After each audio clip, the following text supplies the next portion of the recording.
You didn't just take a photo today, you paused your life for a second to make sure the moment wouldn't disappear. And before you even finished feeling it, you were already opening the app, not to share it, but to prove it happened. You weren't sharing the moment. You were trying to save it from disappearing. And maybe you've noticed this about yourself, that the urge to post isn't always about showing people something. Sometimes it's quieter than that. And sometimes it feels like if you don't post it, then it didn't quite happen. Like the moment needs a witness, and sometimes you are the witness you're looking for. Let me say something first. Before any of the psychology, before any of the explanation, you are not vain for doing this. You are not shallow. You are not desperate for attention. Most people who feel the need to document and post compulsively aren't trying to impress anyone. They're trying to hold on to something. And holding on to things is one of the most human instincts that exists. Think about what you actually post. The meals, the places, the small wins, the ordinary Tuesday that somehow looked beautiful for 1 second. None of that is vanity. That's someone trying to make the ordinary feel like it matters. Trying to say, this happened. I was here and this was real. And here's what nobody talks about when they judge people for posting too much. The people who post the most are often the ones who feel the most unseen in their daily life. Not unseen by strangers, but unseen by themselves. Posting isn't always a performance for others. Sometimes it's a conversation you're trying to have with yourself. Let me show you something. Here's a scenario you might know. You're at dinner with someone you love. The food arrives and it looks genuinely beautiful. And in the split second between seeing it and eating it, you reach for your phone. Your companion says, "Can we just eat?"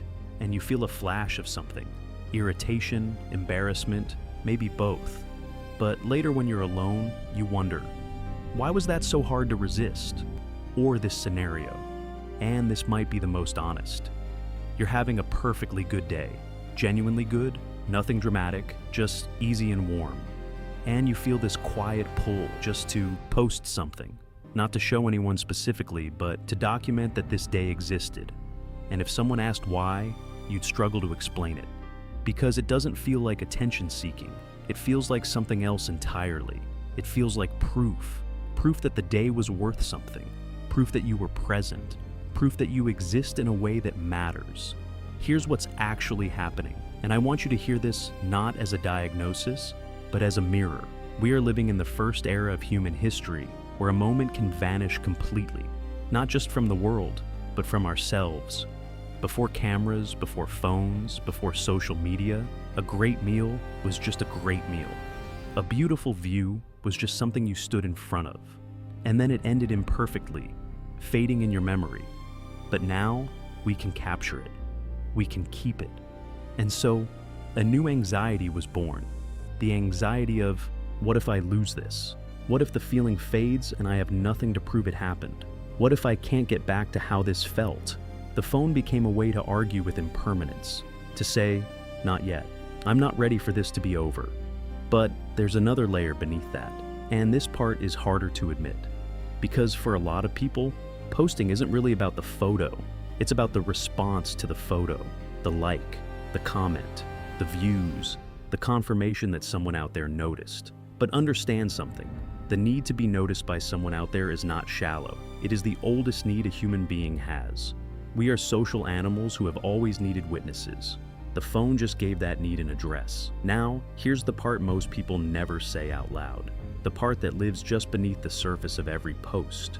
Posting is often less about showing people your life, and more about constructing the version of yourself you wish you were living. Think about which moments you choose to share. Not just what looks good, but what story they tell.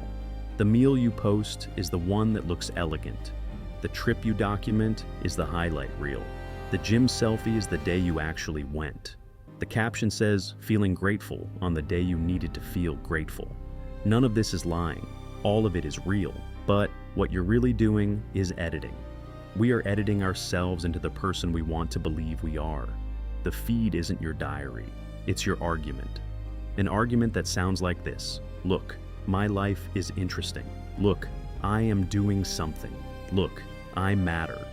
There is a specific kind of person who posts the most. Not the most confident, not the most extroverted. It's the person who, somewhere along the way, learned that being seen really mattered, that existing quietly wasn't quite enough, that you needed something to show for the day, some proof that the hours were not wasted. You were probably taught without anyone meaning to, that your worth is visible, and it needs to be demonstrated because it cannot simply be felt. And so, the phone became the place you demonstrated it. Every post is a small declaration that, I am here, I am living, I am someone worth looking at. And then the other side of it, the part that happens after you post. The wait, the checking, the specific quality of the first 10 minutes after posting something personal, where you're both hoping people respond and dreading that they will. Because if they do, you'll need the next post to feel it again. And if they don't, well, that silence has a weight to it. The like was never about validation from others. It was always about the 30-second relief from the fear that you don't matter without proof. Let's go back a little, not to assign blame, not to diagnose anything, but to understand. Somewhere in your story, there was probably a version of you that needed to be seen more than you were. Maybe you grew up in a house where achievements were celebrated loudly, but ordinary days were quiet. So you learned, ordinary isn't enough, I need to produce something. Or maybe the opposite. Maybe you grew up mostly invisible, and the internet was the first place you ever felt like someone was listening. And that feeling of finally being seen got attached to posting, to sharing, to being online. It became where your visibility lived. The need to post isn't a modern problem. It's an ancient need wearing a modern costume. It's the need to leave a mark that says, I was here, and it mattered. People have been doing this forever. Cave paintings, diaries, letters, home videos. We have always needed to document ourselves. The phone didn't create that need, it just made it available every single second of the day. The difference now is that the audience is always there, and an always available audience creates an always available need to perform for it. Here is what nobody puts in the caption. Every second you spend deciding how to present the moment is a second you are not inside the moment. The meal gets cold. The conversation pauses, the sunset moves on, and somewhere between the taking of the photo and the posting of the photo, the actual experience quietly finished without you. You cannot be fully present in a moment and simultaneously managing how it looks. These are two different modes of being, and you can only be in one at a time. And the deeper cost isn't even the missed moments. The deeper cost is what you're teaching yourself to need. Every time you reach for the phone before you've sat with the feeling, you train yourself to need the documentation, to not trust the experience on its own, to believe that unmeasured moments don't count. You are slowly convincing yourself that an experience isn't real unless someone else has seen it. And that is a very quiet, very slow way to lose the ability to be with your own life. I'm not going to tell you to post less. I'm not going to tell you to delete the apps. That's not the point. The point is this. There is a version of your life that exists only in your own body, in the warmth of a meal you ate without photographing, in the conversation you didn't interrupt, in the sunset you just stood inside, in the ordinary Tuesday that came and went without a caption. That version of your life doesn't have likes, it doesn't have views, it doesn't have any proof that it happened, and it is, without question, the most real version of your life that exists. The moments you hold in your body, the ones that needed no documentation, those are the ones that actually change you. Not because they were more beautiful, but because you were actually there for them. There is a version of you that already knows the difference between living the moment and managing it, between experiencing something and producing it, between being present and being on. That version doesn't need to be performed. They don't need an audience. They are just here quietly, completely and unwitnessed.